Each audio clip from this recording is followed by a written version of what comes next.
सुनो सबकी पर करो अपने मन की, ऐसा आपने बहुत सारे लोगों से सुना होगा और आप करते भी ऐसा होंगे। 10 लोगों से सलाह लेते होंगे पर करते वही होंगे जो आपको सुटेबल या आपको परफेक्ट लगता है, और करना भी ऐसा चाहिए। तो चलिए इस कंटेक्स्ट को हम अपने कॉन्स्टिट्यूशन ऑफ इंडिया के प्रोविजन के हिसाब से समझते हैं।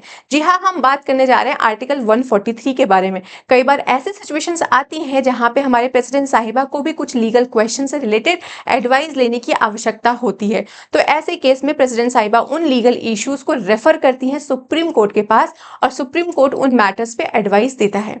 आर्टिकल 143 का क्लॉज 1 कहता है कि देखो भैया, अगर देश में कभी भी कोई substantial question of law arise होता है या कोई भी ऐसा क्वेश्चन ऑफ लॉ या फैक्ट जो पब्लिक इंपॉर्टेंस से रिलेटेड है वो अराइज हो चुका है या अराइज होने वाला है, तो प्रेसिडेंट साहिबा उन सारे मैटर को सुप्रीम कोर्ट के पास रेफर कर सकती हैं, और सुप्रीम कोर्ट चाहे तो उन मैटर्स पे एडवाइस दे और चाहे तो उन मैटर्स पे एडवाइस ना दे। आर्टिकल 143 क्लॉज 1 में ये बाइंडिंग नहीं है सुप्रीम कोर्ट के ऊपर कि वो प्रेसिडेंट साहिबा को एडवाइस दे।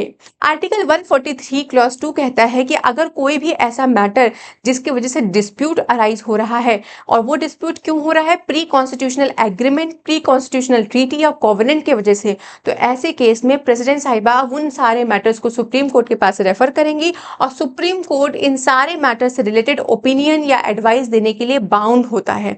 ध्यान रहे कि जो भी एडवाइस सुप्रीम कोर्ट प्रेसिडेंट साहिबा को देता है, उन सारी एडवाइस से हमारी प्रेसिडेंट साहिबा कभी भी बाउंड नहीं होती है।